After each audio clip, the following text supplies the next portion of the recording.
Der unter seinen Goldbergen begrabene Riese. Das Drama Spaniens. Stell dir vor, Kumpel, wir schreiben das 16. Jahrhundert und du hältst die ganze Welt in deinen Händen. Damals dachte man bei dem Wort Supermacht nicht an England, sondern an Spanien.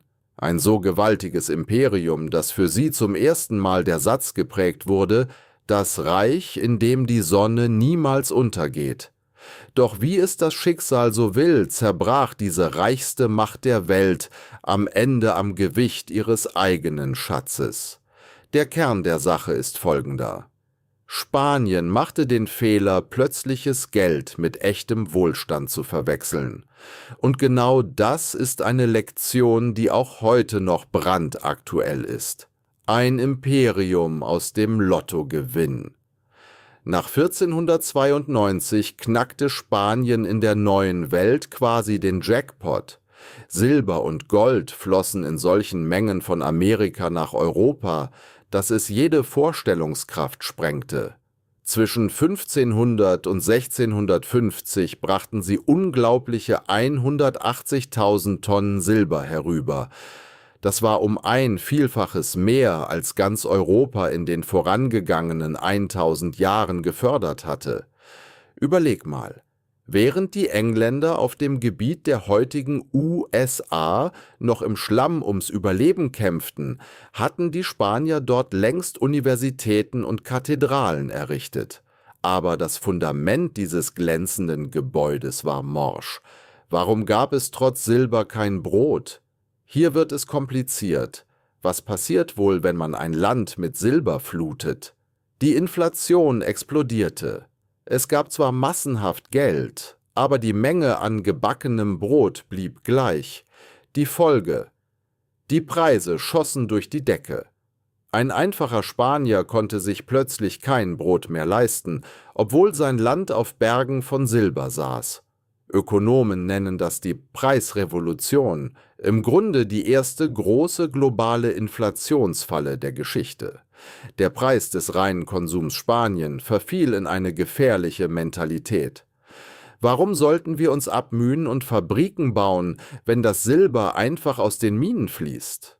Wir kaufen Luxusgüter von den Italienern, lassen unsere Schiffe von den Holländern bauen und bezahlen einfach mit Silber. Das Ergebnis? Spanien hörte auf zu produzieren und gab nur noch aus. Das Silber blieb gar nicht im Land, sondern floss direkt in die Taschen der Rivalen. Während die Konkurrenz mit diesem Geld Industrien aufbaute, wurde Spanien zu einem reinen Konsumenten. Schuldensumpf und Piraten. Als dann noch endlose Religionskriege dazu kamen, reichten selbst die Silberschiffe nicht mehr aus. Die spanischen Könige begannen sich Geld bei Bankiers zu leihen und verpfändeten das Silber, das noch gar nicht im Hafen angekommen war. Sie rutschten tief in die Schuldenfalle. Im 16. Jahrhundert war das Weltreich insgesamt 4-mal bankrott.